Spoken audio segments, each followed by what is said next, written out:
la parte más importante. Esto entra sí o sí o sí. ¿Qué es integración metabólica? ¿Sí? Entonces vamos a arrancar.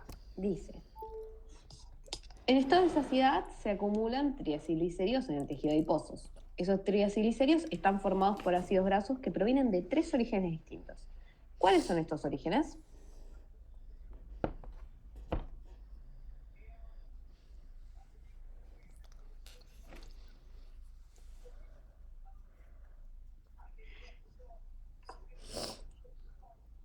Hola, ¿me escuchan? Yo puse de la síntesis de ácidos grasos a partir del acetil-CoA, que está estimulado por la insulina a partir de la acetil-CoA carboxilasa. Bien, Después de bien. los ácidos grasos que se obtienen a partir de los kilomicrones y de la VLDL, porque la insulina también estimula a la lipoproteína lipasa. Perfecto, esos tres son síntesis de novo en el tejido adiposo, los VLDL por la síntesis hepática y de la dieta por la vía de kilomicrones, o sea, dieta, síntesis hepática y síntesis de novo. ¿Sí? Muy bien.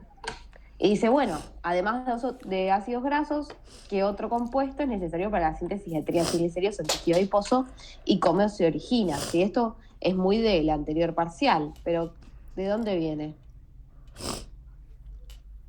Yo puse que se requería el glicerol 3-fosfato y que en tejido adiposo solamente viene de la glucólisis con la reacción de hidroxiacetona-fosfato que se transforma de glicerol 3-fosfato por la glicerol 3-fosfato deshidrogenasa utilizando un NAD H más H que se convierte en NAD. Perfecto, excelente, excelente.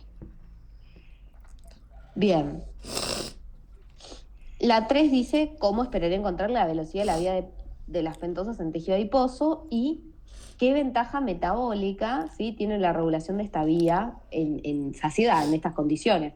Son muy preguntas del primer parcial, hay que tener muy en claro las vías del primer parcial para la integración metabólica. ¿Cómo es? Yo puse que estaría acelerado porque se estaría estimulando a la glucosa 6-fosfato deshidrogenasa y sería como ventaja metabólica porque estaría dando productos eh, esenciales para poder sintetizar ácidos grasos, como es el NADPH. Perfecto, excelente. ¿Y esto qué ventaja tiene? ¿Qué ventaja tiene en saciedad? ¿Por qué no sirve en saciedad? ¿Para sintetizar qué? Ácidos grasos y colesterol. Exactamente, muy bien. Bueno, y la D, que no tiene que ver con saciedad, pero sí aparece mucho, esto aparece mucho, cómo cambia la composición de aminoácidos de la dieta luego de su paso por el intestino. Es fácil, pero si no la saben, no la pueden pensar de otra manera. Es una de esas preguntas de memoria. ¿Cómo cambia, saben?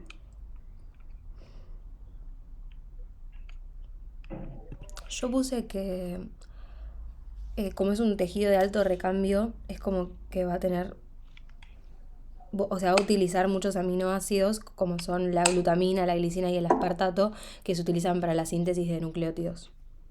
Exactamente, perfecto. Cortito es eso, ¿sí? ¿Y cuál es más? Porque el aspartato y la glicina tienen otros dos que pueden formar aspartato y glicina. Ah, O sea, era sí, asparragina, puede ser uno. la asparagina muy bien y la glutamina. Ah, Porque listo.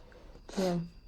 es el glutamato y el aspartato y la glutamina y asparagina, porque la glutamina se puede transformar en glutamato y la asparagina en aspartato.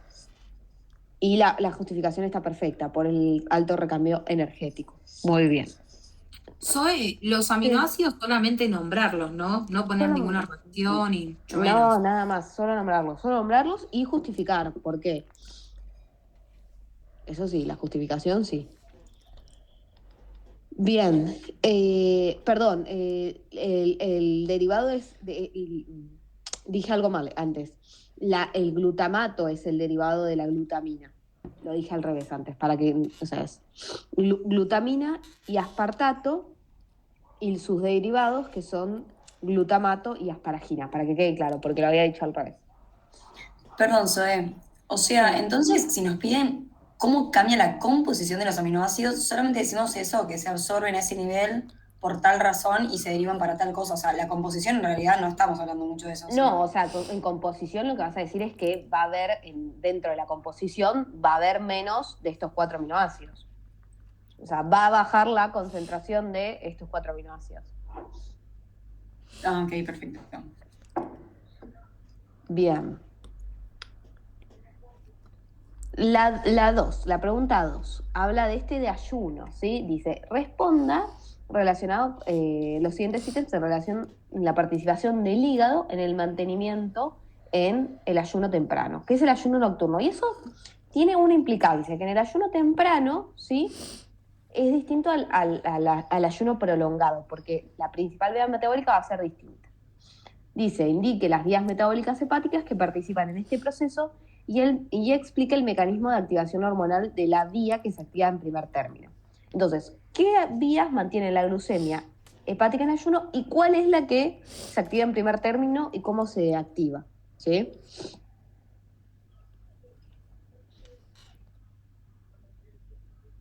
La glucogenólisis y la gluconeogénesis. Perfecto. ¿Y cuál es la del primer término? Eso es lo que quieren ver si saben. La glucogenólisis. Perfecto. Esa es una pregunta de examen. Siempre acuérdense de eso. Zoe, consulta. Sí. ¿La beta oxidación no estaría también activada en ayuno temprano? Sí, pero fíjate la pregunta. Dice para el mantenimiento de la glucemia. La beta oxidación no mantiene la glucemia. Tenés razón, gracias. Eso es importante, lean bien las preguntas porque van a ser, las preguntas de integración son una pregunta con 4 subítems. Entonces uno se empieza a mezclar. Bien, ¿y cómo se activa la glucogenólisis? Porque les está preguntando cómo se activa. Yo puse que era por un mecanismo rápido, que era por de manera covalente frente al agregado de grupo de fosforilación. Perfecto.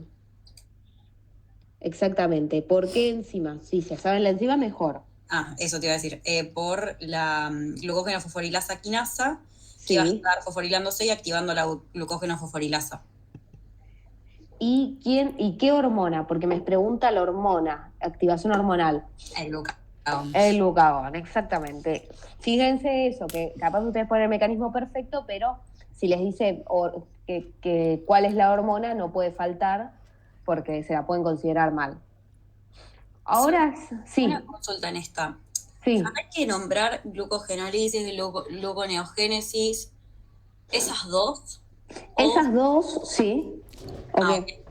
Pero hay que nombrar ambas, ¿o no? O sea, en un ayuno temprano, nocturno, van a estar ambas. Estar ambas, pero la que se activa en primer término y la que predomina en un ayuno nocturno es la glucogenólisis. Listo, perfecto. Y ahí hablan de que el glucagón y todo lo que hablaste perfecto, que fosforila, la glucógeno fosforilasa, que eso la activa eso. Perfecto, genial. Bien, ¿qué ocurriría si se inhibe la beta-oxidación en esta situación metabólica? Relacionado al mantenimiento de la glucemia. ¿Qué pasa? No tendríamos el acetil-CoA, que es necesario para, o sea, es el factor alostérico de la piruvato carboxilasa, que es una de las enzimas gluconeogénicas, y además la beta-oxidación da la energía necesaria para la gluconeogénesis. Perfecto, muy bien, muy bien. ¿Quedó claro para todos? Perdón, Zoe. O sea, hoy recién dijimos como que la beta-oxidación no contribuye al mantenimiento de la glucemia, pero decimos como que al no haber acetil-CoA no va a haber sustratos para la... No, es así. No genera glucosa directamente. Indirectamente sí participa. En la pregunta anterior, sí o sí tenían que poner gluconeo y glucogenólisis. Después, si querían poner lo de la beta-oxidación, está perfecto, pero no pasa nada si no lo ponen porque no le resta puntos. Ahora, acá nos está preguntando de ese papel indirecto de la beta-oxidación y lo que ustedes tienen que poner sí o sí es el tema de la energía, de que la síntesis, la beta-oxidación genera NADH y FADH que van a la cadena de transporte de electrones y por eso generan ATP. Eso es lo que tienen que poner sí o sí. Después está perfecto todos los otros, el papel de acetil-CoA. pero lo que tienen que poner para que esté correcta la respuesta es la parte del ATP. Perfecto, gracias. Y, perdón, en un ayuno nocturno, nosotros, o sea, primero, bueno, hacemos glucogenólisis y después ya, o sea, es muy indispensable la detoxificación, esa es la duda que teníamos, aunque sea ayuno nocturno. El ayuno nocturno tiene dos cosas, es muy gradual y va a depender mucho de la última ingesta, ¿sí? No es que seas... beta oxidación al final del ayuno nocturno ahí sí o sí, pero en las primeras horas que uno acaba de cenar y todo ahí es más un gris. Afines, así como del examen y afines así de sí o no, sí es necesaria la beta oxidación. Ahora, la realidad es más fluctuante. No sé si se entiende bien lo que quiero decir. Claro, perfecto. Sí, no sabía porque capaz era una duda, era una pregunta medio como confusa, como para decir que no era tan indispensable, pero... No, sí necesita, piensen esto, que cuando conforme aumenta el ayuno nocturno, o sea, pasan las horas, va teniendo más importancia la gluconeo. ¿Y qué pasa? La gluconeo, si se acuerdan del primer parcial, necesita un montón de energía. Entonces sí o sí ahí voy a necesitar la detoxificación. O sea, para el gluconeo sí o sí necesito la detoxificación. Claro, perfecto. Gracias. Perfecto. Bien. Explique cómo afecta el acetil-CoA la oxidación del piruvato y la actividad de la vía gluconeogénica. Bueno, esta pregunta puede aparecer en el examen porque también nos pregunta de la piruvato deshidrogenasa, que la vimos en este examen. A ver, cuéntenme cómo es la oxidación del piruvato y después la actividad de la vía gluconeogénica.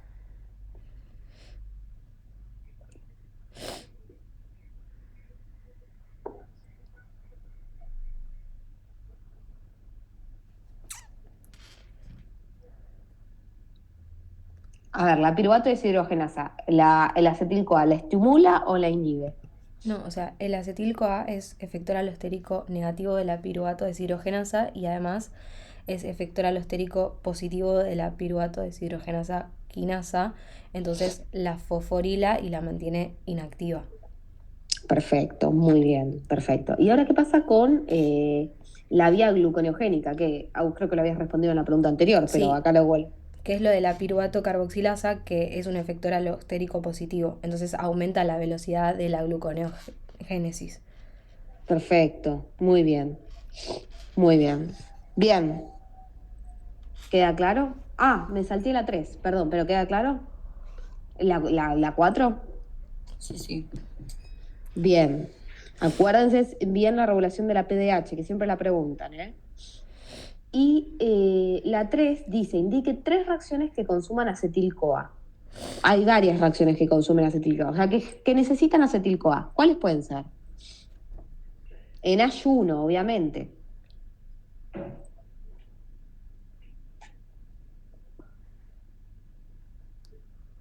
Uno fácil, la primera del ciclo de Krebs. ¿Cuál es? La de la citrato sintasa. Bien. Acetil-CoA, maxoxalacetato forman citrato. Otra fácil, la de los cuerpos cetónicos. Acetil-CoA más acetil-CoA que forma acetoacetil-CoA. Por la Perfecto, acetoacetil-CoA tiolasa. perfecto. Y la última, que esta capaz no sale, es también la de los cuerpos cetónicos. Tienen que tener bien claro el tema de los cuerpos cetónicos. Un acetil-CoA más, ¿se acuerdan cuál puede ser? No es acetoacetil-CoA más el Perfecto, acetil-CoA que forma el hidroximetilglutaryl-CoA. perfecto. Esta pregunta igual no va a aparecer porque se las puse para que un poco integremos, pero ya les digo que no va a aparecer este tipo de preguntas así. Yo creo, por lo que se habló, por una cuestión de que en su momento trajo mucho problema, porque primero que no te está diciendo si es en saciedad o en ayuno. Y muchos chicos pusieron en saciedad también. Y segundo, que te está pidiendo literalmente que le escribas la vía de los cuerpos cetónicos y es del otro examen. Entonces fue como polémica. Pero bueno, está bueno tenerlo en claro. Pero sí puede aparecer alguna pregunta de reacciones que genera acetil-CoA y no sé qué. Bueno, y les hago una pregunta, y escúchenla bien, ¿eh? Si yo les digo una vía metabólica que genere citrato y ese citrato se incorpora al ciclo de Krebs. Piénsenla. ¿Cuál es? ¿Hay o no hay? No, no hay. Bien, excelente, Valen. No hay. ¿Sí? Acuérdenselo de eso. ¿Sí? Acuérdenselo de eso, porque puede llegar a aparecer. Bien. Vamos con la de saciedad. Luego de ingerir durante varios días pastas y dulces, ha aumentado un individuo de peso. Explique por qué un elevado consumo de glúceos produce un aumento de la síntesis de ácidos grasos en el hígado. ¿Qué piensan?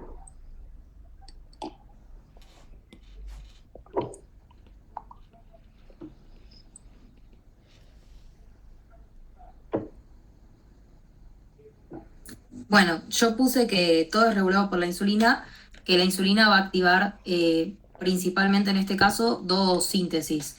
La vía de las pentosas, que me va a generar NADPH para lo que es la síntesis de ácidos grasos, y después lo que es la glucólisis, que la glucólisis va a dar piruvato, el piruvato se convierte a acetil-CoA y ese acetil-CoA se va a derivar a lo que es la síntesis de ácidos grasos. Perfecto. Muy Yo bien. también agregué Sí. que la insulina estaba estimulando a los GLUT4, que son dependientes de insulina, para que pueda ingresar la glucosa y que puedas generarse todas las vías. Perfecto, muy bien. Está muy bien agregar eso. Bien. ¿Alguien más agregó otra cosa o puso otra cosa? Yo agregué además que la insulina es como que estimula la acetil-CoA carboxilasa. Y además, cuando se produce la lanzadera de citrato, el citrato también estimula a la acetil-CoA carboxilasa. Perfecto, también. Hay varias cosas que poner. Entonces, vamos a repasar. Primero, que entra más glucosa al tejido adiposo. Lo voy a repasar todo para que veamos todo lo que hay que poner. Por la insulina, ¿sí? Piénsenlo así. O sea, ¿cuál es un tip para pensar y ordenar esto? Porque en el examen capaz es difícil entender todas las vías metabólicas. Entender que en saciedad se secreta insulina. Entonces, al secretarse insulina, vamos a pensar qué va a pasar.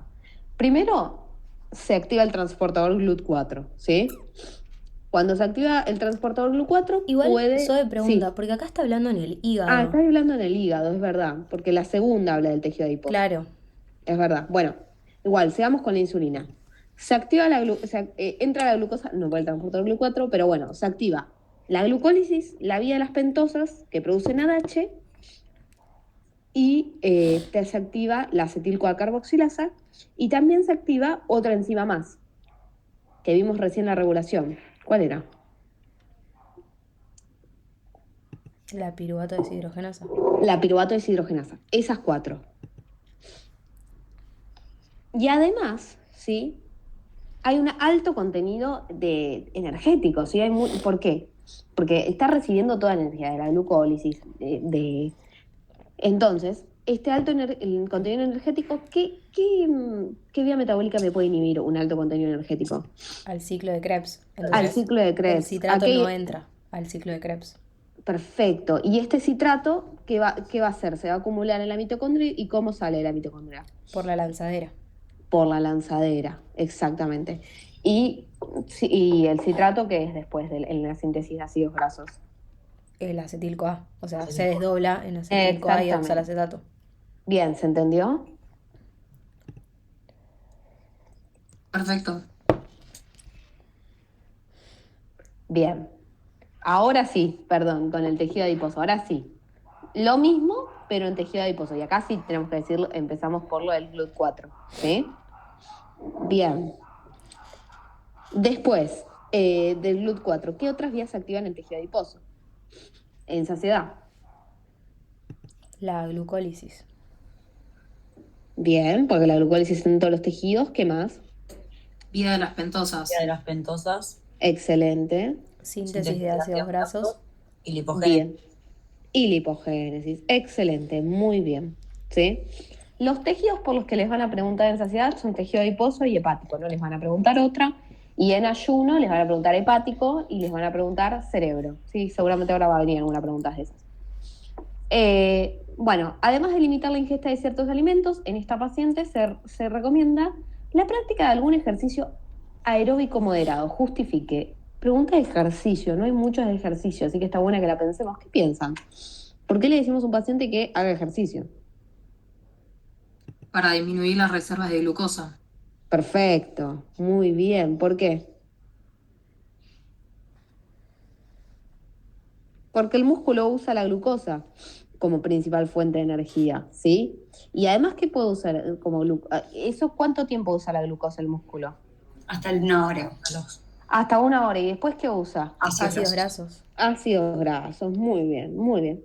Y la última es una pregunta medio rara, pero que por las dudas, sepámosla, que dice cómo se mide la obesidad, ¿sí? ¿Cómo se mide? ¿Sabe alguien? ¿No es por el índice de masa muscular? Es por el IMC, exactamente, que es base no, peso, ¿sí? Sobre altura al cuadrado, ¿sí? Por ejemplo, alguien que pesa 70 kilos y mide, ¿sí? 1,78, o sea, 70 dividido 1,78 al cuadrado. Para que lo sepan por si llegan a preguntarlo. No creo, porque no es una pregunta no es muy bioquímica. Bien. Bueno, ¿qué alteración esperaría encontrar en un paciente con diabetes mellitus tipo 1 no tratada? Y justifique brevemente cada una de las alteraciones. Bueno, primero pensemos, ¿qué le pasa a un paciente con diabetes mellitus tipo 1?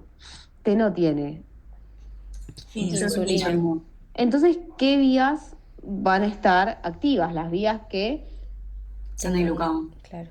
Exactamente. Bien. Entonces, ¿qué esperamos encontrar en la sangre? O sea, ¿qué esperamos encontrar elevado en la sangre? El glucagón. Glucosa. Eso no. Glucosa. Los ácidos grasos puede ser. Ácidos O grasos. sea, perdón, Valen, hace referencia a alteraciones metabólicas la pregunta. Ok.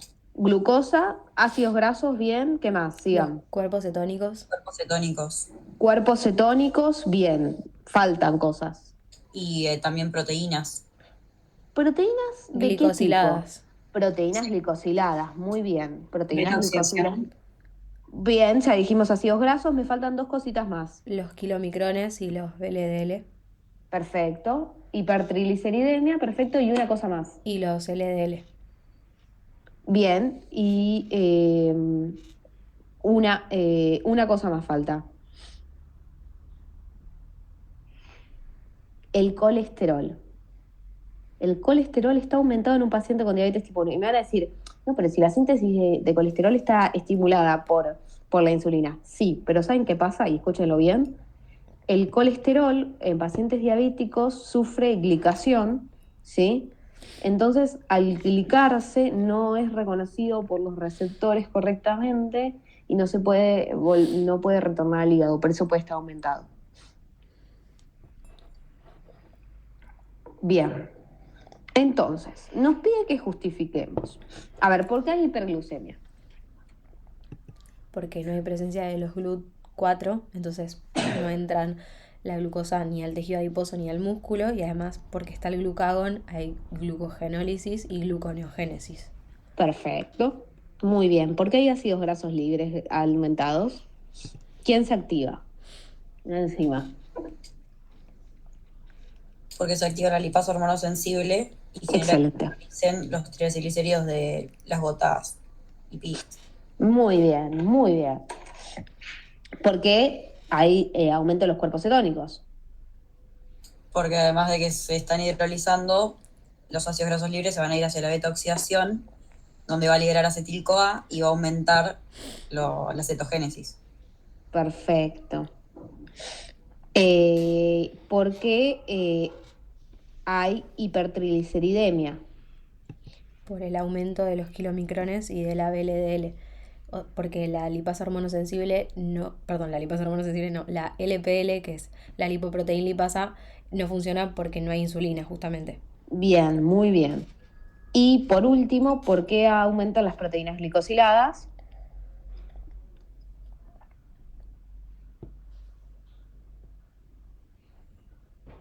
porque hay gran cantidad de glucosa en la sangre y comienzan a glicosidarse las proteínas. Perfecto, muy bien, muy bien. Bueno, esto quedó claro para todos. Esta es una pregunta clásica de diabetes. ¿Quedó 100% claro? ¿Quieren que les mande después escrito, si no las justificaciones por el grupo? Estaría bueno. Dale, después de la clase las escribo y las mando. Porque esta pregunta, si le preguntan algo de diabetes, probablemente sea esto, ¿sí? Y a veces es difícil entender bien por qué cada una. Bien. Bueno, las 5 habla de ejercicio. Dice, explique la diferencia que existe en el uso de combustibles entre el músculo esquelético de un atleta en una carrera de 100 metros con el corredor de una maratón.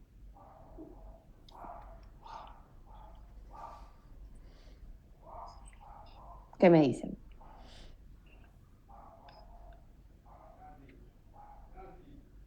¿Usan lo mismo? ¿Usan los dos glucosa? ¿Usan los dos? El de 100 metros usa la creatina fosfato y el glucógeno muscular que se va a hacer glucólisis anaeróbica, o sea, a lactato. Y el de la maratón va a utilizar estos dos igual, pero además va a utilizar el glucógeno, pero que va a hacer glucólisis aeróbica, o sea, a dióxido de carbono y agua, y además ácidos grasos. Perfecto, perfecto. Pregunta simple de ejercicio que no tiene mayor complejidad, ¿sí? Y después dice, ¿en qué consiste el cambio de uso en el combustible metabólico en el cerebro en ayuno prolongado de más de 5 días y qué consecuencias tiene este cambio? ¿Sí? ¿Qué se usa en el ayuno prolongado? De más de 5 días te lo ponen como muy grosero para que no dudes ni un segundo del cambio, ¿sí? ¿Qué pasa? Se usan cuerpos cetónicos para disminuir, o sea, como que, no sé cómo explicarlo, disminuye el uso de glucosa porque justamente no hay en ayuno. Igualmente sí, se sigue usando glucosa, pero es como que menos porque justamente no hay. Perfecto, muy bien, Mili. Pregunta clásica, esta es de cuerpo de ayuno, entra siempre. Bueno, y la última de integración metabólica, ¿por qué luego de 3 días de ayuno se activa la lipólisis en tejido adiposo y hay una alta concentración de cuerpos cetónicos en sangre? Un poco ya lo hablamos, ¿qué está muy activo en ayuno? El glucagón, que actúa por sobre la lipasa hormonosensible, Perfecto, ¿y qué genera? es que genera ácidos grasos que van a la beta-oxidación, que producen acetil-CoA, pero este acetil-CoA no va a entrar al ciclo de Krebs porque los niveles de oxalacetato son muy bajos porque se están usando en la gluconeo, entonces se derivan a la formación de cuerpos cetónicos. Excelente, súper bien, súper bien. Y la última, un poco lo que hablábamos recién, ¿qué consecuencia metabólica tiene el cambio de combustible utilizado por el cerebro en un ayuno prolongado? Que baja el consumo cerebral de glucosa. Recuerden que siempre uso un poco, nunca es cero el consumo cerebral de glucosa, ¿sí? Y esto que permite que se mantenga la glucemia, ¿sí? Entonces, integración metabólica es el tema más tomado, van a aparecer 2, 3 preguntas seguro, y las tienen que tener muy en claro, y tienen que tener muy en claro también las vías del parcial anterior, ¿sí? ¿Alguna pregunta, duda? Perdón, Zoe, entonces en consecuencia, ¿qué diríamos de por qué se empiezan a usar cuerpos cetónicos? O sea, porque en la 5B también dice lo mismo. ¿Qué consecuencias tiene este cambio? Que, Ahí, ¿qué es, que, estaría es, bien decir? que se usa menos glucosa. ¿Y cuál es el beneficio de usar menos glucosa? Que podés mantener la glucemia. Ah, ok, perfecto. Buenísimo. Porque en un ayuno normal, o sea, el cerebro en saciedad o en un ayuno nocturno consume exclusivamente glucosa, solo glucosa. Y luego empieza a consumir cuerpos cetónicos. Y en un ayuno prolongado, ¿sí? Consume especialmente cuerpos cetónicos y disminuye ese consumo de glucosa. ¿Y esto qué tiene de consecuencia? Que se mantiene la glucemia y al mantener la glucemia, y esto es importante, ¿sí? Esto ya es un paso más allá, ¿sí? El hígado, ¿sí? Disminuye un poco la producción de glucosa, porque el cerebro no le está pidiendo tanta glucosa, ¿sí? y evita, ¿sí?, la degradación excesiva de proteínas, porque piensa que estamos en un ayuno de 5 días, ¿sí? Entonces, en un ayuno de 5 días ya las fuentes empieza a degradar proteínas para que las proteínas le puedan dar aminoácidos gluconeogénicos, ¿sí? ¿Y cuál es el problema de que si se empiezan a degradar proteínas? Que se empieza a alterar la función de los órganos.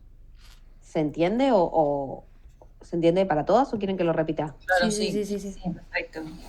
Igualmente, ahí tendríamos que aclarar que igualmente se siguen consumiendo Sí. bajas cantidades de glucosa. Sí, exactamente. Pongan disminuye el consumo de glucosa. No pongan no consume más glucosa. No, siempre consume glucosa. Lo que pasa es lo que les digo, que como consume menos, el hígado no tiene que producir tanta glucosa, y al no tener que producir tanta glucosa en un ayuno de 5 días, por eso me habla de mi tiempo, no necesariamente tiene que degradar proteínas, que la degradación de proteínas es lo que va a dañar a los tejidos, ¿sí? Zoe, en este punto yo puse eso que dijiste de la hipoglucemia, de que deja de usar por el hígado y las proteínas, pero también es súper necesario que digamos todo el caminito del glucagón y lipogénesis y todo lo demás, ¿o no? No, ¿No? en la A sí, pero en la B me está preguntando otra cosa. El caminito del glucagón y la lipogénesis es para la A. Ok, perfecto. No, Sí. en la B no es necesario. Ah, genial. Listo. Pero sí está bueno que estuvo buena la pregunta de qué consecuencia tiene, porque por algo me marca que son 5 días, que es una persona que ya puede llegar a tener un daño por el ayuno, ¿sí? Porque un ayuno de 2, 3 días no genera un daño, pero ya cuando se empiezan a consumir proteínas, ahí empieza el daño tisular. ¿Y qué mecanismo usa el cerebro para evitar esto de utilizar cuerpos cetónicos para que no se necesite tanta glucosa hepática? Ok. Y última pregunta. En un diabético tipo 1, ¿el ciclo de Lorea no lo tenemos que nombrar? ¿O no va a estar activo porque van a estar glicosiladas las proteínas? Me perdí con el diabético, el ciclo de urea. ¿Qué decís en la primera pregunta? Sí, no, de acá, en el de diabetes. Sí. En la pregunta de diabetes, ¿no tenemos que nombrar ciclo de la urea como que va a estar aumentado? ¿Y por qué estaría aumentado? Te lo pregunto porque no lo había pensado. ¿Por qué pensás que estaría aumentado? Porque va a tener proteólisis y... Sí, ¿sabes por qué no lo tenés que mencionar? Porque te está preguntando las alteraciones en sangre, no Claro. las alteraciones metabólicas. Pero sí, Ok. está muy bien pensado, sí. Pero acá te está preguntando lo que podés detectar con un examen de sangre. O sea, piensa en un examen de sangre normal, ¿qué puedo detectar? Lo mismo que si les pregunto a un paciente que viene en saciedad a sacarse sangre. Bueno, ¿qué voy a detectar? Bueno, hiperglucemia, hipertrigliceridemia, hipercolesterolemia. ¿Se entiende? Sí, perfecto. Vean la pregunta bien, porque si hubiese preguntado alteraciones metabólicas, está muy bien decirlo del ciclo de la urea, pero acá les preguntan sangre. Eso es clave, que se tomen su tiempo para leer lo que les pregunta, ¿sí? Porque el examen anterior muchos se saltearon preguntas, no contestaron bien lo que había. Mucha gente que sabía un montón se confundió los conceptos por no leer bien. Bien, estas ya las habíamos hecho. ¿Alguna otra duda de integración metabólica que haya? Bueno, nos vamos a meter con los TPs. Bueno, yo ya les dije un poco el tema de los TPs. Así que bueno, estas de dislipoproteinemia van a ser siempre el déficit de LPL o el déficit de ApoC2, igual por las dudas aprendanse todos, y sepan los fenotipos de Fredrickson, ¿sí? Entonces me dice la A, ¿cuál de los siguientes lipidogramas es o son compatibles con un paciente que presenta un déficit de lipoproteína lipasa? Entonces, primero que tengo que pensar qué va a pasar con un déficit de lipoproteína lipasa y esto qué alteraciones me va a generar, ¿sí? ¿Qué piensan ustedes? No se estarían degradando los triglicéridos, por lo cual habría una hipertrigliceridemia. Bien, perfecto. Entonces veríamos aumentadas las bandas de los kilomicrones y de las VLDL, que son las que se encargan de transportar los triglicéridos. Excelente. ¿Y qué fenotipos serían? El 1 y el 5. Excelente, vale, muy bien. ¿Qué pasa si hay un déficit de ApoC2? Lo mismo vendría a ser. Lo mismo, exactamente lo mismo, ¿sí? Claro, porque la ApoC2 no es activadora. Exactamente. Por eso miren la pregunta 3 que me dice, ¿cómo esperaría, fíjense, encontrar la trigliceridemia y colesterolemia en un paciente con déficit de ApoC2? Que es lo que acaba de decir Valen. Pero fíjense que después me dice, ¿habrá alguna diferencia con un paciente con un déficit de lipoproteína lipasa? Me quiere confundir, ¿ven? Pero no hay diferencia, incluso tienen los mismos lipidogramas, ¿sí? Bien. Perdón, Zoe, y en cuanto Sí. al colesterol, ahí, ¿qué tendríamos que decir? Y no sé, díganme ustedes, ¿qué piensan? Normal Estaría o normal. levemente aumentado. Exactamente. Porque acá estamos en una dislipoproteinemia ¿de qué tipo? Hipertrigliceridemia. Exactamente, muy bien. Estas son causas de hipertrigliceridemia. Aparte, no es como mientras menos densas, es como menos colesterol y más lípidos, Claro. tipo triglicéridos. Entonces, entonces acuérdense, en la hipertrigliceridemia, ¿sí? Por deficiencia de ApoC2 o por alteración de la LPL, ¿sí? El colesterol está normal o levemente aumentado porque no se afecta el metabolismo del colesterol, ¿sí?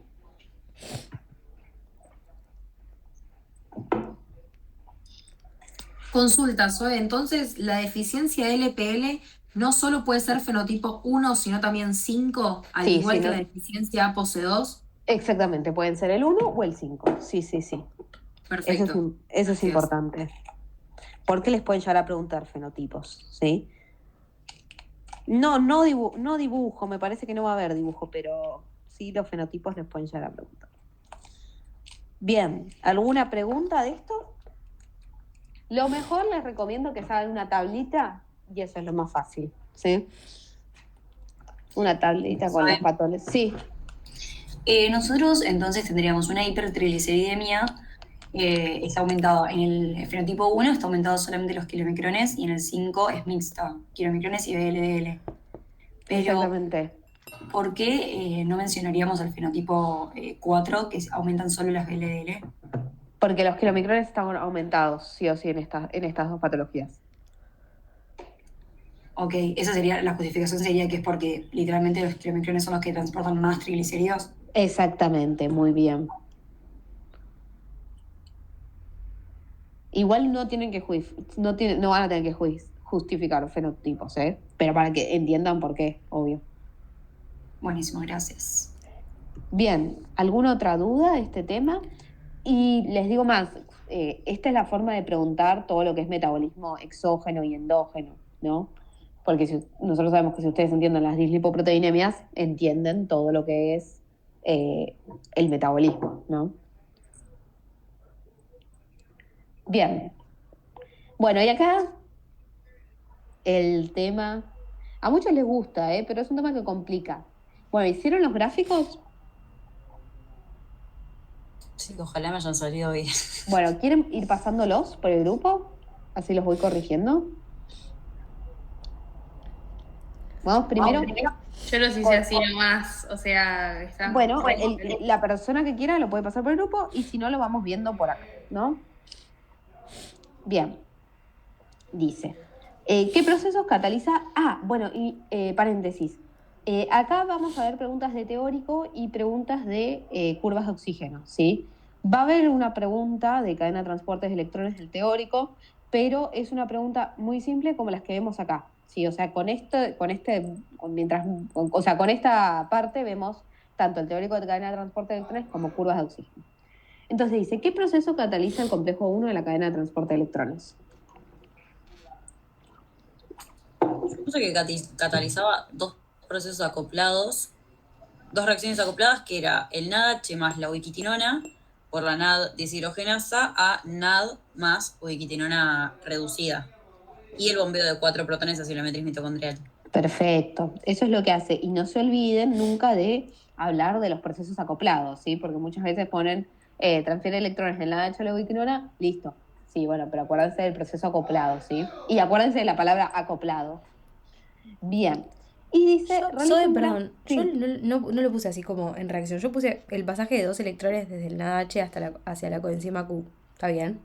Sí, está perfecto. Ah, Y bueno, ok. acordate Sí, puse lo del que. bombeo de Sí, protones. sí, le puse eso, sí le puse y puse que son dos reacciones simultáneas. Sí, perfecto. Sí. Es lo mismo, pueden poner la reacción o pueden escribirlo con sus palabras. Perfecto. Pero no se olviden de las dos. Sí, genial. Bien, y ahora dice, realiza un gráfico de concentración de oxígeno en función del tiempo para una suspensión de mitocondrias intactas cuando se realiza los siguientes agregados. Y justifique lo que sucede en el sistema luego de cada agregado y explique la consecuencia en la síntesis de ATP. Bueno, primera cosa que nada, lean bien, porque acá me está pidiendo solo un gráfico. O sea, solo me piden de concentración de oxígeno, ¿sí? Lo vamos a hacer juntos. Entonces, primer cosa, por favor pongan los ejes, y se los pido por favor, ¿sí? O dos en función del tiempo, ¿sí? Bueno, entonces, me dicen el tiempo cero, se agrega ADP y malato, ADP y pirofosfato. Bueno, ¿para dónde va mi gráfico? Hacia Para arriba. abajo. Ojo. Es que es diferente porque es según concentración o consumo de oxígeno. En nuestro Bien, turno Mili. hubo varios y yo estuve a punto de caer y después me percaté. Y no, eso es clave. A mí me pasó en el primer parcial con enzimas que caí y no era así el gráfico. Bien, es importante lo que dice Mili. Una cosa es concentración de oxígeno. La concentración de oxígeno va a ir bajando a medida que pasa el tiempo. ¿Por qué? Porque va bajando la concentración de oxígeno disponible. Y la otra es consumo. Entonces, este gráfico va para abajo, ¿sí? Entonces, lean bien si le dice concentración o consumo, ¿sí? Importante. Entonces, tiempo cero. Le agrego malato, ADP y pirofosfato. ¿Cómo va mi rayita? Baja. Baja un poquito. Baja. Dice, se agrega rotenola. ¿La rotenola qué es? Inhibidor de Bloquea el complejo 1. ¿Y qué va a pasar con la rayita? ¿Para abajo, para arriba? Se plancha porque el Claro. malato es de complejo 1. Bien. Agrego succinato. Y ahí Volvería volvería a bajar, porque es como ¿Por que qué? le pones un nuevo sustrato, pero esta vez al complejo 2. Excelente, vuelve a bajar. Muy bien. Bien. Le agrego atractilócido. ¿Qué es el atractilócido? Inhibidor de la fosforilación oxidativa. ¿Un inhibidor de la fosforilación oxidativa es? O Sí, sea, que bloquea el transporte del ADP y ATP. Claro. Muy bien, exactamente. Es un inhibidor, muy bien, de la fosforilación oxidativa porque es un inhibidor de la translocasa de nucleótidos. Muy bien. O sea, muy bien. Y entonces, ¿esto qué va a pasar? también se plancha, porque como son procesos acoplados, al bloquearse la fosforilación oxidativa, se bloquea la cadena de transporte. Muy bien. Y después agrega 2,4-dinitrofenol. ¿Qué pasa? ¿Qué es? Eso es un desacoplante. Es un desacoplante. Entonces, ¿qué va a pasar? ¿Para arriba, para Vuelve a abajo? bajar. Va a bajar más. Bien, muy bien. El gráfico perfecto. Bien, acuérdense de justificar como lo fuimos hablando cada punto, ¿sí? Malato ADP, convivencia con el consumo de oxígeno porque son los sustratos, rotenona, se frena el consumo de oxígeno porque es un inhibidor del complejo 1 y el malato es un sustrato del complejo 1, succinato, sustrato del complejo 2, sigue el consumo de oxígeno, ¿sí? Y dice que también tienen que poner las consecuencias en la síntesis de ATP. Es todo igual excepto acá, porque ¿qué va a pasar acá con la síntesis de ATP? Se frena. Se frena. Se frena, exactamente. Igual se frena antes, un escalón antes, ¿o no? Claro, con el atractilócido, sí. Pero lo que digo es que en los primeros 4 puntos sería igual, se frena o se activa de la misma manera, pero en el último punto, ¿sí? ¿Qué va a pasar? La cadena de transporte de electrones va a funcionar y la fosforilación Ok. oxidativa no. ¿Bien? Bien. ¿Quedó claro? Sí. Bueno, ¿todos copiaron el gráfico? Porque voy a borrar. Bien. Bueno, vamos a hacer el 2. Dice, ¿qué procesos cataliza el complejo 3 de la cadena de transporte de electrones? Cuéntenme. Yo puse cataliza el pasaje de 2 electrones desde la coenzima Q a 2 citocromo C con el sucesivo bombeo de 4 protones al espacio intermembrana. Bien, perfecto. Y ahora me pide lo mismo, realizar un gráfico de concentración de oxígeno en función de un tiempo y justificar, ¿sí? Bueno, succinato, ADP y profosfato, ya sabemos que es un sustrato, baja. Se agrega rotenona. ¿Y qué pasa ahora? Nada. Baja. Baja, sigue bajando. Sean muy Claro. ordenadas con el gráfico. Muy ordenadas, ¿sí? Pongan bien las flechitas, los numeritos, colorcitos, pero que se quede bien claro todo. Se agrega atractilócido. ¿Qué pasa? Se frena la cadena de transporte. Se frena, muy bien. Se agrega 2,4-dinitrofenol. Sí, Baja de nuevo. bajando. Baja de nuevo. Y se agrega monóxido de carbono. Baja. O sea, se frena. Se frena, muy bien. Porque el monóxido de carbono, ¿qué es? Bloquea el complejo 4. Bloquea el complejo 4. Excelente. Muy bien. Y el punto 3 me dice, el complejo 3 de la cadena de transporte de electrones bombea protones hacia el espacio intermembrana. ¿Cuál es la fuente de energía que se utiliza para el bombeo de estos protones? Justifique. Yo no sé si está bien, pero creo que era la fuerza que se utilizaba la energía venía del pasaje de los electrones entre las coenzimas. En este caso entre el citocromo 6 y la ubiquitinona. Bien. Yo puse que se obtiene de las reacciones redox que se producen al transferir los electrones de la coenzima Q al citocromo C. Perfecto, muy bien, es lo mismo. Bien, y otra pregunta teórica que no la encontré, pero puede llegar a aparecer de cadena de transporte de electrones es ¿por qué? Hay dos preguntas. ¿Por qué la fosforilación oxidativa la síntesis de ATP desde un NADH da 2,5 ATP y desde un FADH da 1,5? ¿Por qué? ¿Por qué el FADH rinde menos? Porque el FADH entra desde el complejo 2 y ese complejo no bombea protones y genera un gradiente menor que el NAD que entra desde el complejo 1 que bombea 4 protones. Perfecto, perfecto. Las preguntas teóricas de cadena de transporte de electrones son muy simples y van a venir con el ejercicio de curvas de oxígeno. Y nuestra última curva, ¿sí? Que me dice, bueno, lo mismo, para una suspensión de mitocondrias activa, represente de nuevo la concentración de oxígeno en función del tiempo, y acá me pide dos. Vamos a empezar con la concentración de oxígeno en función del tiempo y después hacer el ATP. Bueno, entonces empezamos. ADP y fosfato, amital. ¿Qué es el amital? Inhibidor de complejo 1. Unidad del complejo 1. Bien, y no me dijo sustrato, porque me dijo ADP y fosfato, pero no me dijo... en presencia de succinato. Entonces, ¿sigue o no sigue? Sigue. Sí, sigue bajando. Sigue, muy bien. Después me dice oligomicina. Se para. ¿Qué? Digo, se frena, claro, porque están acoplados. Están acoplados. Sí, es un inhibidor de... La ATP sintasa. Muy bien. Sí, muy bien. ¿Valinomicina? Baja. Baja. ¿Qué es la valinomicina? Un desacoplante. Un desacoplante. ¿Y cianuro de sodio? Bloquea el complejo Se 4. frena. Bloquea, muy bien. Vieron que las curvas se terminan siendo fáciles después cuando uno las hace mucho. Bien. Y ahora vamos a hacer el de ATP, que no habíamos hecho ATP. Bien, el de ATP. Porque fíjense que acá me pide los dos. Bueno, empiezo. ADP, fosfato y succinato, amital. ¿Qué pasa con la síntesis de ATP? Sube. Sube, muy bien, porque es un inhibidor de complejo 1. ¿Oligomicina? Se Se bloquea. frena. Se frena. ¿Valinomicina? Se frena. ¿Y cianuro? También. Se frena. Se Claro, frenó. una vez que se le agrega la oligomicina, se frena todo. Claro, una vez que agregó oligomicina, no importa lo que yo le meta, ya está, se frenó. Bien. Curva de oxígeno, muy bien. ¿Alguno tiene alguna duda? Bien. Ictericias. Bueno, ictericias entra, tema tomado, ¿sí? Y las que les van a tomar es o la prehepática o la posthepática. Y me dice, un paciente llega al servicio de guardia con ictericia.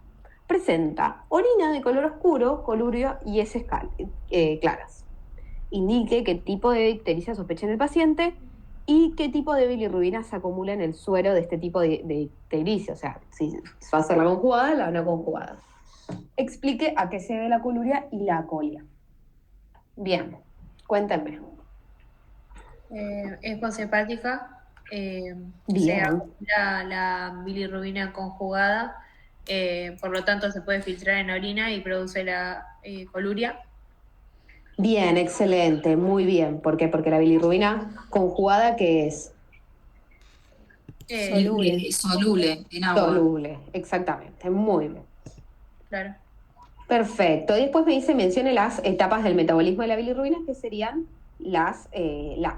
cómo se sintetiza, cómo pasa de hemo a biliverdina por la biliverdina reductasa y después a bilirrubina, ¿sí? Claro, y el hemobiliverdina por la hemoxigenasa era, ¿no? Perdón, sí, hemoxigenasa y después por la biliverdina, sí, exactamente. Bien, después dice, explique cuáles son las causas de ictericia fisiológica del recién nacido, por qué es importante su detección temprana y cuál es el tratamiento. ¿Qué opinan? Las causas podrían ser una hemólisis acelerada y que el Perfecto. sistema hepático esté inmaduro. Exactamente, las dos causas. ¿Por qué es importante su detección temprana? ¿Qué tenemos que prevenir? ¿Cuál es? No llega al cerebro. Exactamente. La bilirrubina no conjugada, porque es tóxica. Exactamente, que genera kernicterus. ¿Y cuál es el tratamiento? La luz UV. La luz UV, muy bien. Y con luz UV, sí, lo que se va a hacer es que la bilirrubina se vuelva soluble. No tiene que saber más que eso. Y, Claro, sí, está bien si pongo que como que forma, porque yo había leído como que forma derivados menos, o sea, más solubles y menos tóxicos, entonces se puede filtrar. sí, está perfecto, está perfecto. Ok. Pero lo que digo es que con que sepan que se hace más soluble, no tiene que saber nada más. Bien. ¿Qué alteraciones en los niveles de bilirrubina directa e indirecta espera encontrar en la sangre de un adulto con ictericia por obstrucción biliar completa? Entonces, ya acá, ¿qué me está preguntando? Sobre una posehepática. Sobre una poshepática. Y dice, ¿cómo será, en este caso, la coloración de orina y heces? Lo mismo, sí. Claro. Y si me preguntan una prehepática, ¿cómo sería, por ejemplo, la bilirrubina? La no conjugada alta y la conjugada normal o disminuida. Exactamente. ¿Y cómo serían las heces? Hipercolia. ¿Y hay coluria? No. No hay. Perfecto. Esto entra, ¿sí? Esto a alguien le va a tocar la prehepática y a alguien le va a tocar la poshepática, ¿sí? Soy igual, en una prehepática estaría aumentada la no conjugada, muy aumentada, y un poco elevada la conjugada, ¿o no? Mira, eso hay mucho discusión, ¿sí? Es como un tema medio como que no se ponen de acuerdo. Entonces, en el examen yo pongo, bueno, bilirrubina no conjugada aumentada. Si les piden la no conjugada, normal o levemente aumentada. Pero no se ponen de acuerdo la cátedra, ¿sí? Para decir qué pasa. Clínicamente sí hay un aumento consecuente de la conjugada. Pero bueno, por las dudas les digo. Bien. Igual, no, o sea, no debería haber un aumento de la bilirrubina conjugada para que esto dé el esterco bilinógeno y de ahí haya la hipercolia. Es que lo hay, pero como te digo, como que la cátedra no lo quiere como aceptar. No lo quiere aceptar, exactamente. Sí, hemos tenido discusiones por este tema. Entonces ponemos normal o aumentada. Tipo, levemente aumentada. Ok. Levemente como para decir si te gusta, sí, si no. Claro, exactamente. Para ver quién lo corrige. Bien. Vamos con determinación de la glucemia, ¿sí? Y acá, ojo que puede aparecer la pregunta del test de tolerancia oral a la glucosa, que eso quizás es más difícil, así que repásenlo.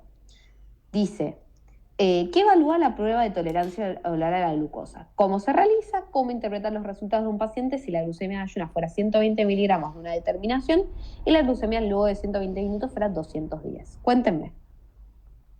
El test de tolerancia oral a la glucosa mide la respuesta del páncreas cuando se hace una sobrecarga de glucosa. Bien. Y se realiza, o sea, primero hay que hacer una medición de glucemia antes de empezar el estudio. Después se le da al paciente 75 mililitros de glucosa disueltos en 375 mililitros de agua y las tiene que tomar en un periodo de 5 minutos. Y después, Bien. 120 minutos después, se vuelve a medir la glucemia y tiene que dar un valor menor a 140 miligramos sobre decilitros para que Tiene sea que ser en normal. altura. Perfecto. Entonces, si me da 2,10 después de 120 minutos, ¿qué interpreto? O sea, si vos volvés a hacer el estudio y vuelve a dar 2,10, podríamos decir que tiene diabetes. Perfecto, muy bien. Y les hago una pregunta. ¿Y estas 2 horas cómo las tiene que esperar? ¿El paciente se puede ir? ¿Puede comer algo? No, o sea, No, completamente tranquilo. quieto. Bien, tranquilo, en un ambiente sin fumar, sin estresarse. Muy bien. Y después dice, explique en qué se diferencia la información que se puede obtener en el test de la hemoglobina glicosilada y en el test de la fructosamina. ¿A qué se debe esa diferencia? ¿Cuál es la diferencia en la información? El tiempo de duración, porque uno o sea, evalúa entre 2 y 3 meses y el otro entre 2 y 3 semanas por la vida media de cada una de las cosas que estés evaluando, digamos, ya sea glóbulo rojo, el albúmina. Perfecto, muy bien. Y a quienes no le hago el test de la hemoglobina glicosilada y a quienes no le hago el de la fructosamina. La hemoglobina glicosilada no se la puedes hacer a personas que tengan alteraciones en la serie de rojos y el test de fructosamina a personas con problemas a nivel hepático o renal. Perfecto. ¿Y una embarazada cuál le hago? Le hago el de la fructosamina. El de la fructosamina porque las embarazadas suelen tener anemia. Tienen una anemia propia del embarazo. Ok. Y además, porque en el embarazo muchas mujeres tienen diabetes gestacional y es importante controlarla en un periodo de tiempo menor a 2 meses, 3 meses. Por eso se elige el de la fructosamina. Bien. ¿Alguna duda de los TPs? No. No. Bien, fácil, ¿sí? Ya saben más o menos qué pueden encontrarse. Teóricos. Bueno, los teóricos de este parcial son bastante complicados, pero tienen una ventaja, que es que se repiten mucho las preguntas, ¿sí? Y que si ustedes saben priorizar qué estudiar, no les va a resultar difícil, ¿sí? Entonces, bueno, dice, esta es bastante rara, se las puse porque si les llegan a encontrar en el examen que no les agarre un infarto, ¿sí? Que dice, un niño de 9 años con anemia severa y persistente presenta una concentración de ácido orótico de orina muy superior a la normal. Indique la probable deficiencia asociada y a qué puede atribuir la anemia del paciente. A la UMP sintasa, Perfecto. ¿Y por qué se genera anemia? porque no se pueden sintetizar las bases pirimidínicas, entonces eso genera que básicamente no podamos sintetizar nucleótidos y esto afecta a los tejidos que tienen mayor recambio, como por ejemplo son los Bien, glóbulos rojos. perfecto. Esta es una de las preguntas que si no la viste antes, no la No, escuchaste, es difícil de sacar. No, yo ya la había leído antes en un examen, si no, no tenía ni idea. Sí. Bien, después dice, explique qué fármaco se usa para el tratamiento de la gota y su base bioquímica. Bueno, esta es una pregunta bien de examen, ¿sí? ¿Qué fármaco se utiliza? El alopurinol El alopurinol, muy bien. ¿Y qué hace el alopurinol? genera una inhibición competitiva sobre la enzima xantina oxidasa. Al inhibirla no se forma el ácido úrico, se acumulan todos los compuestos que estaban previamente, que son degradables o excretables. Perfecto, muy bien. Y una que le gusta mucho a la cátedra, esta sería como las preguntas fetiches de la cátedra, son las de blancos terapéuticos para el cáncer. Esto les encanta. Dice, Explique cuál es la base bioquímica para la utilización de un fármaco inhibidor de la enzima dihidrofolato reductasa como parte de la quimioterapia oncológica. Esta la tienen que saber sí o sí, porque la de la anemia, esta por ácido orótico, medio rara. Pero esta sí que les gusta y aparece mucho.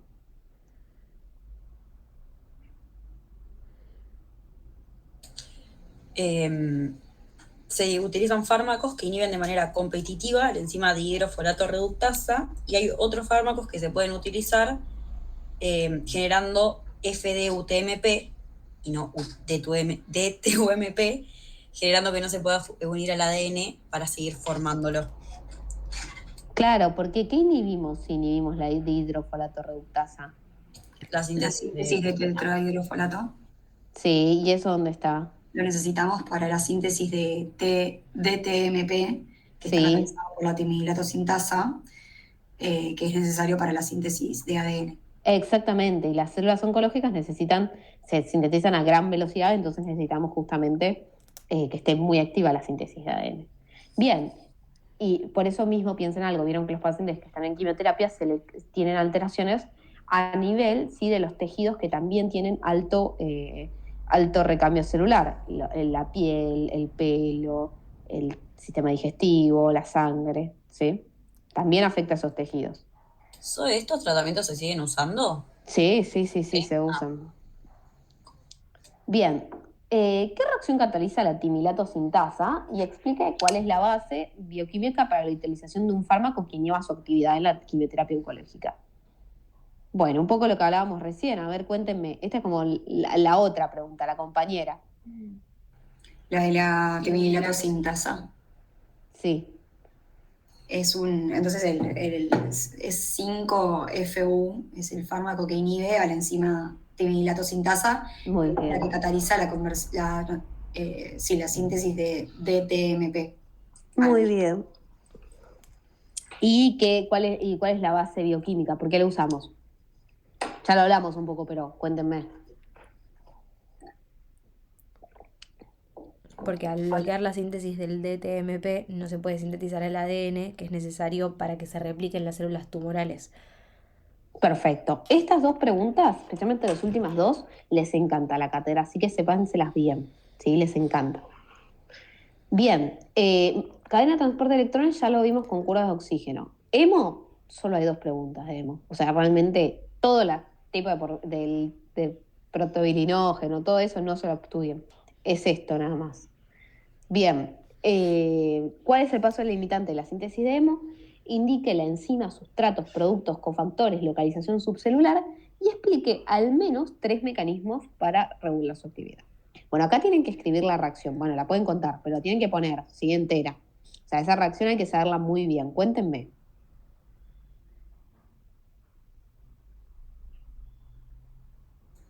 El paso limitante es, bueno, justamente el primer paso que ocurre en la mitocondria es catalizado por la ala sintasa 1 y usa como sustratos, digamos, el succinil-CoA con la helicina para formar ALA y usa como cofactor fosfato de piridoxal. Sé qué más contar. Bien, ¿y dónde ocurre? La mitocondria. En la mitocondria, perfecto. ¿Y todas las reacciones de síntesis de hemo ocurren en la mitocondria? No, la primera y la última, o las 3 últimas. No Y me las acuerdo. 3 últimas, muy bien. Muy bien. Perfecto. Y al menos 3 mecanismos de regulación.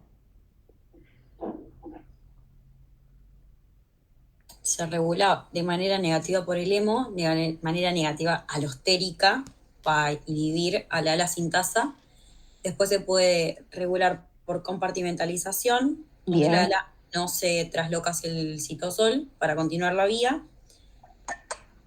También puede ser regulación de manera génica, en donde no se haya represión de los genes de la síntesis de ALA. Y además, a nivel hepático, podemos encontrar regulación por fármacos de citocromo P450 y por glucosa, que no se sabe bien el mecanismo. Bien, y alguno más pueden mencionar, así los mencionamos todos. que se disminuye la vida media del ARN mensajero y o su estabilidad, el hemo. Bien, excelente. Bien. Es esta pregunta nada más.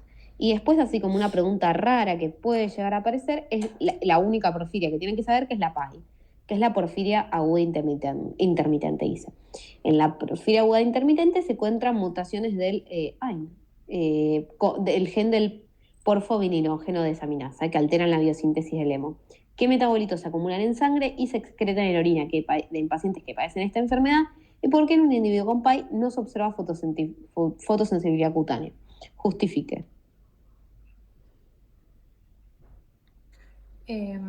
Se acumula PG y ALA y se excretan por orina. Creo que el ALA es re tóxico, ¿o no? En orina. Y no se observa fotosensibilidad porque en realidad el último paso que lo cataliza la ferroquilatasa es el que permite la oxidación, digamos, y del hemo, digamos, entonces no se ven, no sé cómo explicar, no se ven fotosensibilidad justamente por eso, porque se frena mucho antes. Claro, exactamente. No hay acumulación de especies fotosensibilizantes, se llaman, que son las que se producen en los pasos después de esto, ¿sí? Que no se acumulan. Entonces yo te quería preguntar, porque no estoy segura Sí. de esto, pero en orina no se ve oscuro o sí se ve oscuro, porque yo como que creo que había leído que se oxidaba cuando tomaba contacto con el oxígeno, entonces se veía como una coloración medio negra, Sí, digamos. sí, se puede ver una coloración oscura. Sí, sí, sí. Ah, y otra cosa, perdón, de la síntesis del hemo, otro mecanismo es la alteración génica. El hemo también puede inhibir su síntesis genéticamente, para que sepan. Y ojo, igual, nada, eso. Acuérdense, genético, alostérico, ARNM y compartimental. Zoe, de las porfirias nada más, esta, ¿no? Esta nada más. Ok, perfecto. Perfecto. Bien. Metabolismo de aminoácidos. Este es un tema muy importante que encima lo da la jefa de cátedra. Así que esto hay que saberlo muy, muy bien. Bueno, ¿qué compuestos actúan como aceptores de grupos aminos en las reacciones de transaminación? ¿Y cuál de ellos es el más importante cuantitativamente? O sea, ¿cuál es el que está más frecuentemente usado? Cuéntenme. Primero, ¿cuáles son los compuestos aceptores de grupos amino? ¿Cómo se llaman? Los alfa-cetoácidos. Los alfa-cetoácidos, ¿cuáles son? Alfa-cetoglutarato, piruvato y oxaloacetato. ¿Y cuál es el que más está? El alfa-cetoglutarato. Perfecto. ¿Cómo se regula la actividad de la glutamato deshidrogenasa y qué consecuencias metabólicas puede tener este mecanismo de regulación? Yo puse que la glutamato deshidrogenasa se regula principalmente por los niveles energéticos de la célula y se encuentra estimulada por el AMP y el GMP para que de esa forma se favorezca la reacción y se produzca el alfa-cetoglutarato que entra al ciclo de Krebs para así producir más energía. Y después se encuentra inhibido por el GTP y el ATP y de esa forma se desplaza la reacción hacia la formación de glutamato para de esa forma sintetizar proteínas. Muy bien, muy bien. Bien. Y la última dice, escribe las reacciones, ojo con esta palabra, involucradas en la transdesaminación. Cuando me dice transdesaminación me habla que le ponga la transaminación y la desanimación oxidativa, ¿sí? Eso es importante. Y me ponen el aspartato. El aspartato nosotros sabemos su derivado, ¿sí? Bueno, ¿alguien lo quiere contar?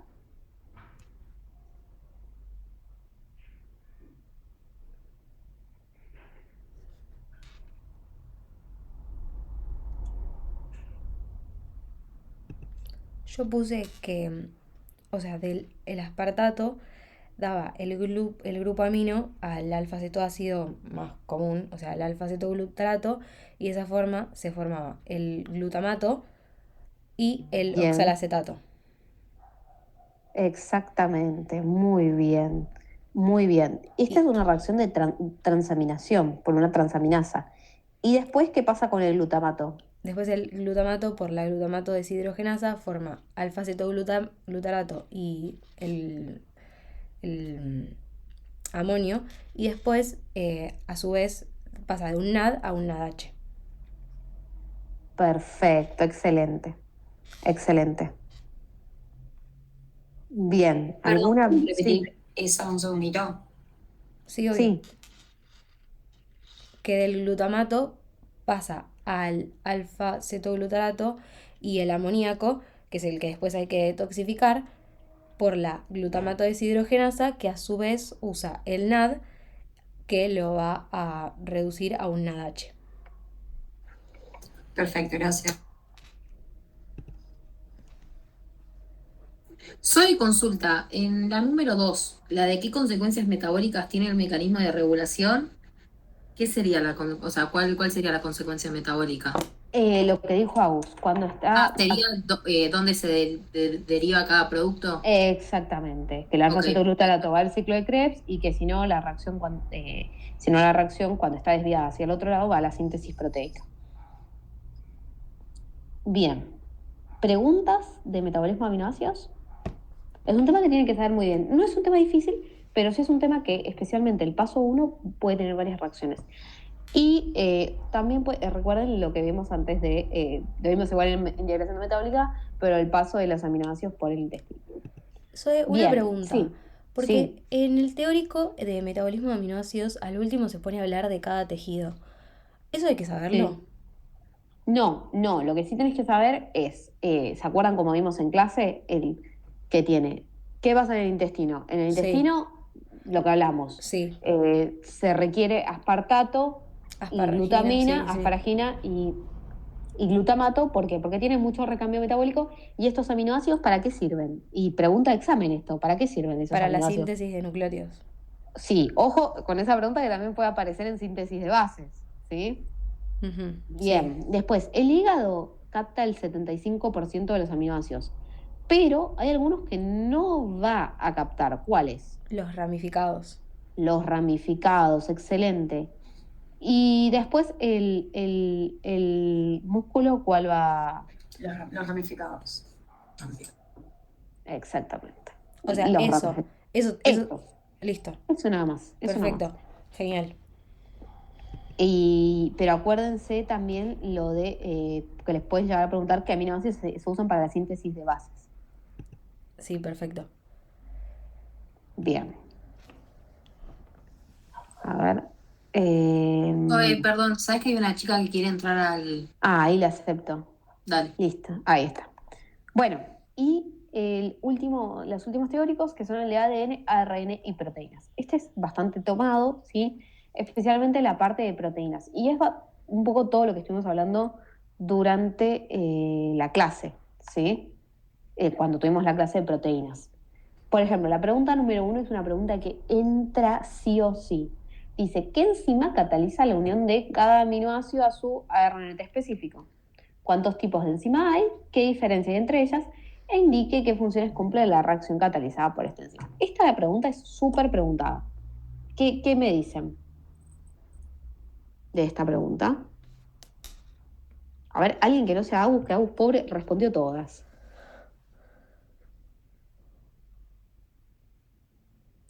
La Sí. aminoácida. A ver, Malena, bla, bla. La aminoácida en ARNT sintetasa. sí. La primera. Perfecto, la aminoácido RNT sintetasa. Bien. ¿Cuántos tipos de estas enzimas hay? 20 por cada, o sea, una por cada aminoácido. Perfecto. ¿Y qué diferencias hay entre cada una de ellas? Que cada una cataliza, o sea, sí, cataliza una reacción para un aminoácido distinto. Perfecto. ¿Y cuál es su función? ¿Para qué nos sirve? Le otorga especificidad al aminoácido Excelente, y muy también bien. activa. Muy bien. Bueno, esto pregunta examen súper tomada. Si no es ahora, la van a ver en el final. Bien, otra que aparece mucho. ¿Qué características del ARNM le permite ser reconocido por el complejo de preiniciación? ¿Y a qué zona del ARNM se une el complejo de preiniciación para el inicio de la síntesis proteica en eucariotas? Yo acá tengo una pregunta, Sí, porque en algunos lados vi como que el complejo de preiniciación estaba compuesto por EIF2, adenete de metionina y complejo 40S, sí. y en otros lados vi como que el de preiniciación estaba formado solamente por el EIF4 y ARN mensajero. ¿Cuál sería el de preiniciación exactamente? Bueno, mira, sabes que justo le hablaba con la otra Valen que me habló el otro día por una pregunta muy similar. Es un tema que hay como mucha controversia, ¿sí? La cátedra considera el EIF4 y el ARN, pero sí es algo que según la bibliografía lo vas a encontrar distinto. O sea, es algo que es distinto según donde lo leas. Buenísimo. Entonces tendríamos que decir el CAP del extremo 5'. Exactamente. Perfecto. El complejo de preiniciación va a reconocer al CAP del ARNM y se une el extremo 5'. Excelente. Bien. Bien, después dice, con respecto al proceso de la traducción, indique a qué zona del ARNM se une el complejo de preiniciación. Bueno, ya lo dijimos. ¿Cuál era? El CAP del extremo 5'. Exactamente. Describa la estructura y función del factor de iniciación EIF4 en la formación del complejo de iniciación. ¿Y qué actividad enzimática permite la ubicación del complejo de iniciación sobre el codón de iniciación? Oh, qué pregunta. Bueno, cuéntenme. Yo puse que el EIF4 era el que estaba formado por distintas subunidades y que permitía iniciar y reconocer el AR mensajero para identificar el codón. Espera que sigo esta. El IF4, G y E se unen a CAP5'. Después teníamos el IF4, A y B, que tenían la actividad de helicasa y abrían la hebra para que después el factor EIF2 reconozca la hebra como complejo de preiniciación y comience a recorrerla y encontrar el metil ARNT que reconozca al AUG. Muy bien, vale. Muy bien. Excelente. Bien. Y hay otra pregunta que hacen de proteínas que es rarísima, pero yo se las cuento, que es ¿qué hace un virus para inhibir la síntesis de proteínas? ¿Alguien la vio? ¿La sabe? Sí, que inhibe el factor F2. Exactamente. Como distintas subunidades y Bien. la subunidad alfa. Bien, muy bien. Sépanla porque, viste, después se la encuentran en el examen y dicen, ¿de qué me está hablando? Bien, y la última, ¿cuál es el mecanismo que asegura que los extremos de los cromosomas lineales en eucariotas se repliquen completamente? Esta es la única pregunta que encontré así de ADN, ARN, porque bueno, claramente son más de proteínas. ¿Qué opinan? Es fácil esta. Los telómeros, ¿no son? Los telómeros, exactamente. Muy bien. Bien, y con esto terminamos, ¿sí? ¿Alguna pregunta, duda?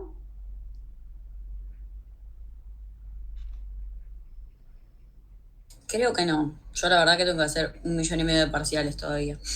Sí, practiquen, pero los veo bien, ¿sí? Cualquier duda me escriben, sí, vamos charlando y cuéntame cómo les fue. Apenas salgan del examen, cuéntenme, ¿sí? Dale, sí, soy. Bueno, chicas, nos vemos, ¿sí? Vamos igual hablando por el grupo.